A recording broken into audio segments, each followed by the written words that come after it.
In today's tutorial, I'm going to walk you through how to join a Microsoft Teams meeting using just the meeting ID and passcode. This is useful if you haven't been directly invited to a meeting or can't access the regular meeting link. You can find these details in an invitation email or calendar invite. The meeting invite will typically include both a meeting ID and a passcode at the bottom of the invitation. Open the Microsoft Teams desktop app or the web version. If you're not logged in, sign in using your Microsoft account.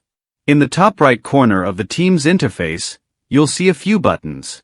Look for the Join with an ID option. It's usually the third option next to creating or scheduling a meeting. Click Join with ID. A pop-up will prompt you to enter the meeting ID and the passcode.